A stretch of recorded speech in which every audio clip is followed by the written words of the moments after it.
కార్తీక్ గారు, ఈరోజు జగన్మోహన్ రెడ్డి గారు ప్రెస్ మీట్ పెట్టి ఎన్నో ఈ రాష్ట్రం గురించి కావచ్చు, చంద్రబాబు నాయుడు గారి గురించి కావచ్చు, ఎన్నో లేవనెత్తారు, ప్రస్తావించారు. ప్రతి ఒక్కరు చూసుకున్నట్టు చెప్పుకుంటూ పోతే ఎన్నో ఉన్నాయి. మరి ముఖ్యంగా మనం ఇప్పుడు చెప్పుకోవాల్సింది ఏందంటే, ఈ నెల 16వ తేదీన గవర్నర్‌ని కలుస్తున్నాను అని ఈరోజు ప్రెస్ మీట్‌లో చెప్పారు. అయితే తర్వాత చంద్రబాబు నాయుడు సంగతి తేలుస్తాను అది ఇది అని ఎన్నో మాట్లాడుతున్నాడు. అసలు కలవటం ఏంటి? ఎందుకు చంద్రబాబు నాయుడు గారిని ఈ విధంగా విమర్శించడం? ఏం జరుగుతుందసలు?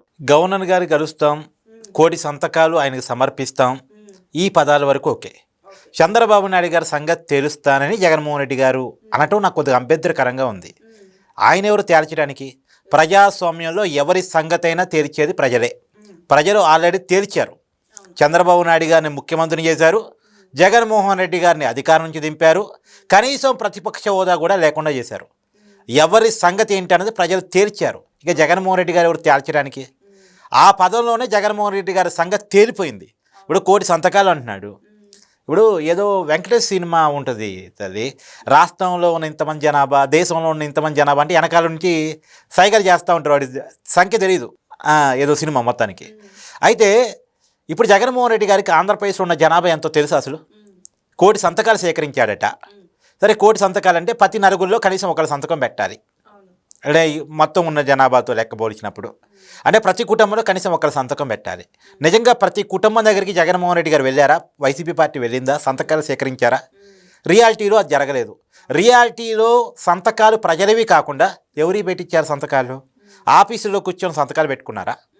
వాళ్ళు సంతకాలు క్రియేట్ చేసుకున్నారా? ఎందుకంటే వాళ్ళకి ఫోర్జరీ సంతకాలు అలవాటు. మద్యం స్కామ్లో చూస్తున్నాం కదా, దొంగ సంతకాలతో బ్యాంక్ అకౌంట్లు క్రియేట్ చేసి, ఆ వ్యక్తులకే తెలియకుండా ఆ వ్యక్తుల పేరుతో అకౌంట్ క్రియేట్ చేసి డబ్బులు ట్రాన్సాక్షన్ నడిపించినటువంటి విషయాలన్నీ బయటకు వస్తున్నాయి కదా. వాళ్ళకి సంతకాలు పెట్టడం, బ్యాంక్ అకౌంట్లు తీయటం, ఇవన్నీ వాళ్ళకి అలవాటు. కాబట్టి అలా వాళ్ళ ఆఫీసులో కూర్చొని కోటి సంతకాలు గీకేసి కోటి సంతకాలు పెట్టామని చెప్పేసి అంటాం కొంత విడ్డూరంగా, విచిత్రంగా అనిపిస్తుంది. ఆంధ్రప్రదేశ్ ప్రజలు నవ్వుకుంటున్నారు. మాకు తెలియకుండా కోటి సంతకాలు ఎక్కడ సేకరించారు, ఎలా సేకరించారు? మామూలుగా ఏంటంటే తల్లి, కోటి సంతకాలైనా ఇలాంటి ఉద్యమాలు సహజంగా కమ్యూనిస్టులు చేస్తుంటారు.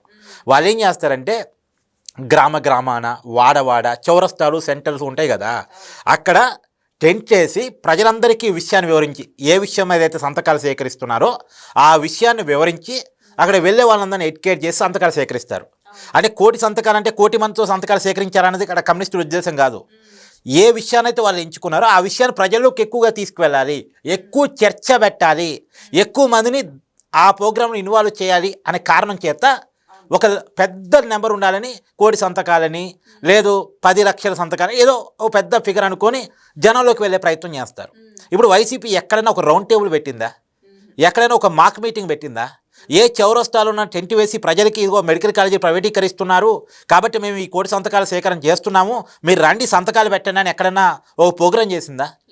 మరి ఎక్కడ ఏ ప్రోగ్రాము చేయకుండా, ఎవరు సంతకాలు పెట్టకుండా కోటి సంతకాలు ఎలా తయారయ్యాయి? కొంత విచిత్రంగా అనిపించట్లా నీకు? కోర్టులో 1,00,000 కూడా లేవని సమాచారం వస్తుంది. ఏమంటారు ఇది? ఏముంది, సంతకాలు గీకదలుచుకుంటే ఇప్పుడు నువ్వు ఉండో నీ పేరుతో సైన్ గీకేస్తారు.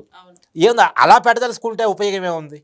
వైసీపీ నిజంగా ఒక ఉద్యమం చేస్తుందంటే మన కళ్ళ ముందు కనపడి ఉండాలి కదా, ప్రజల్లో చర్చ జరుగు ఉండాలి కదా. కోటి సంతకాలు అంటే చిన్న విషయమా? ఒక పెద్ద చర్చ జరుగు ఉండాలి. కానీ ఆ చర్చ ఎక్కడ జరిగింది అసలు? ఈవెందో మెడికల్ చదువుకునే విద్యార్థులతోనన్నా సంతకాలు సేకరించారా కనీసం?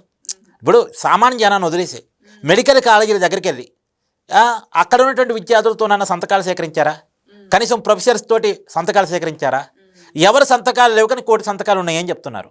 అంటే బెంగళూరు ప్యాలెస్లో ఓ 10 మంది కూర్చొని లేదా 100 మంది కూర్చొని వాళ్ళ పార్టీ కార్యకర్తలు ఆఫీసులో సంతకాలు గీక్కున్నట్టున్నారు, వాళ్ళ ప్యాలెస్లో సంతకాలు గీక్కున్నట్టున్నారు. అదే కనపడుతుంది రియాలిటీ అయితే. అయితే నేనేమంటానంటే, అసలు ప్రభుత్వం చెప్తుంది మేము ప్రైవేటీకరణ చేయట్లేదు స్వామి, మేము చేస్తుంది పీపీపీ, పబ్లిక్ ప్రైవేట్ పార్ట్నర్షిప్. అంటే ప్రభుత్వం చేతుల్లోనే మెడికల్ కాలేజ్ ఉంటుంది, ప్రైవేట్ యాజమాన్యాన్ని ఉపయోగించుకుంటాం, వాళ్ళు మెయింటెనెన్స్ చేస్తారు అంతే. అక్కడ ల్యాండ్ కానీ మెడికల్ కాలేజ్ కానీ పూర్తిగా ప్రభుత్వ ఆధీనంలోనే ఉంటుంది. పైగా జగన్మోహన్ రెడ్డి గారు ప్రభుత్వ ఆధ్వర్యంలో మెడికల్ కాలేజీలు అన్నారు కదా, ప్రభుత్వ ఆధ్వర్యంలో మెడికల్ కాలేజీలు అని చెప్పి ఏం చేశారు ఆయన?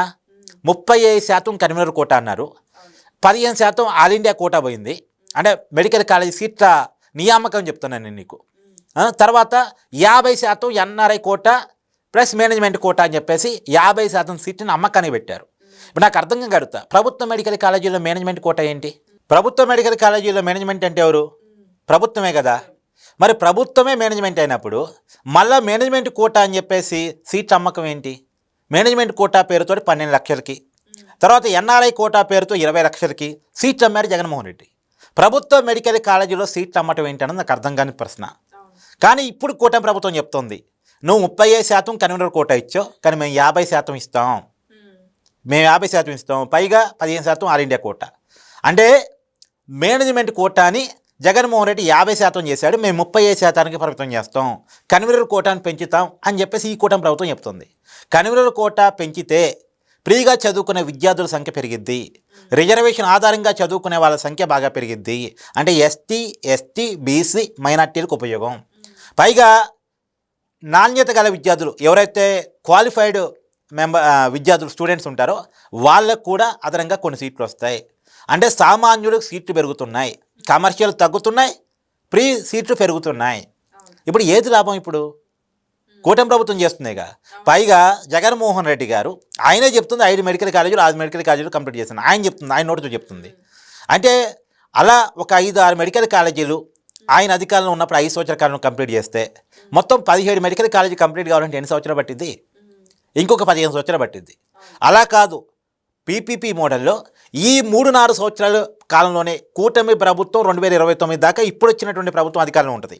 ఈ 2029 లోపే పీపీపీ మోడల్లో 17 మెడికల్ కాలేజీని కంప్లీట్ చేసి క్లాసులు స్టార్ట్ చేసి ఎక్కువ మంది పేద విద్యార్థులకి చదువుకోవడానికి అవకాశం ఇచ్చి కన్వీనర్ కోటా ద్వారా పెంచడం ద్వారా అవకాశం ఇచ్చి మేము మెడికల్ విద్యను స్ట్రెంథెన్ చేస్తాం అని ఇప్పుడు ఉన్నటువంటి కూటమి ప్రభుత్వం చెప్తోంది.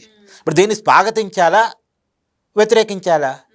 పేద విద్యార్థులకు న్యాయం జరుగుతుంది, 17 మెడికల్ కాలేజీలు అందుబాటులో రాబోతూ ఉన్నాయి, కన్వీనర్ కోటా పెరగబోతూ ఉంది, నాణ్యత ఏమాత్రం తగ్గకుండా ప్రైవేటు మేనేజ్మెంట్ ఆధ్వర్యంలో నిర్వహణ జరగబోతూ ఉంది. ఇది మంచి పరిణామమేగా. దీంట్లో ఎక్కడన్నా అని ఇంకా చెప్పాలంటే జగన్మోహన్ రెడ్డి కంటే మంచి పథకం. జగన్మోహన్ రెడ్డి 5 సంవత్సరాల కాలంలో 3-4 కాలేజీలు స్టార్ట్ చేశాడు, ఆయన చెప్పినట్టు 5-6 కాలేజీలు స్టార్ట్ చేశాడు. దాంట్లో కూడా 50% మేనేజ్మెంట్ కోటా అమ్మాడు. కానీ అంతకు మించి పేదవాళ్ళకి న్యాయం జరుగుతుంటే, న్యాయం చేయాలనే ఉద్దేశంతో కూటమి ప్రభుత్వం ముందుకెళ్తూ ఉంటే దాన్ని వ్యతిరేకిస్తూ ప్రజలు సంతకాలు పెడతారు? అసలు లేదు. నిజంగా ప్రజల దగ్గరికి పోతే ఏనాయనా నీ పరిపాలన వద్దు, నువ్వు వద్దు, నీకు దండం నాయనా, నువ్వు మెడికల్ కాలేజీలు గురించి మాట్లాడటం అంటే విడ్డూరంగా దెయ్యాలు వేదాలు వాళ్ళకి చందంగా ఉంది, నీకు నీ పార్టీకి దండం, నువ్వు పక్కకు పో అంటారు. రెండోది, అసలు వైసీపీ వాళ్ళ సంతకాల కోసం పోతే జనం ఏం ఫీల్ అవుతారు తెలుసా? మా ఆస్తులు ఏమైనా రాపించుకుంటున్నారేమో అని భయపడతారు. ఎందుకంటే వైసీపీకి అలవాటు ఉంది, ఆస్తులు రాపించుకునే అలవాట్లు ఉన్నాయి కాబట్టి. గతంలో చూసాంగా ల్యాండ్ టైటిలింగ్ యాక్ట్ ద్వారా ఏం చేశారు అనేటువంటిది, సామాన్యుడి భూములు లాగేసుకునే ప్రయత్నం చేశారు. సో ప్రజలకు ఒక అవగాహన ఉంది, వైసీపీ వాళ్ళు సంతకాలు సేకరిస్తున్నారంటే ఏదో మతలబు ఉంటుంది అని చెప్పేసి. అందుకని వైసీపీ వాళ్ళు సంతకాల పేరుతో జనాల దగ్గరికి పోతే జనాలు డోర్లు మూసుకొని మేము ఎవరూ లేవని చెప్తారు. ఏది అంటే సంతకాల పేరుతో ఆస్తులు రాపించుకుంటారేమో అనే ఒక భయం వాళ్ళలో ఉంటుంది. ఎందుకంటే అందులో వైసీపీలో ఎక్కువగా ఉండేది కొంత లేడీ డాన్లు, గంజాయి బ్యాచ్లు, ఇలాంటి బ్యాచ్ ఎక్కువ ఉంటారు కదా, నేరగాళ్ళు, బూతులు తిట్టేవాళ్ళు, ఇట్లాంటి వాళ్ళు ఉంటారు కదా. వాళ్ళ ఆలోచన సహజంగా ఎక్కడ దొరికితే ఏం లాగేద్దామా, ఎక్కడ దొరికితే ఏం కబ్జా చేద్దామా, ఎవరి నుంచి ఏం తీసేసుకుందామా అన్నట్టు ఉంటుంది కదా. కాబట్టి ఆలోచనతో వాళ్ళు ఉంటారు కాబట్టి ప్రజలకు కూడా వాళ్ళంటే భయం ఉంటుంది. వాళ్ళు పోతే సంతకం పెట్టే వాళ్ళు ఎవరు ఉండరు. ఇది వాళ్ళు కోటి సంతకాలు సేకరించామని చెప్తే కొంత విడ్డూరంగా, కొంత ఎబ్బెట్టిగా అనిపిస్తూ ఉంది. అంటే జనాలు నమ్మటానికి అవకాశం ఉన్నాయి చెప్తే బాగుంటుంది. ఎవరు నమ్మటానికి అవకాశం లేని అబద్ధాలు ఆడితే జగన్మోహన్ రెడ్డి గారు దొరికిపోలే. అంటే నేనేమంటున్నానంటే చంద్రబాబు నాయుడు సంగతి తేలుస్తానంటూ ఆయన సంగతి ఏందో బయట పెట్టుకునే ప్రయత్నం చేశారు జగన్మోహన్ రెడ్డి గారు. ఇది నేను చెప్తుంది. Thank you.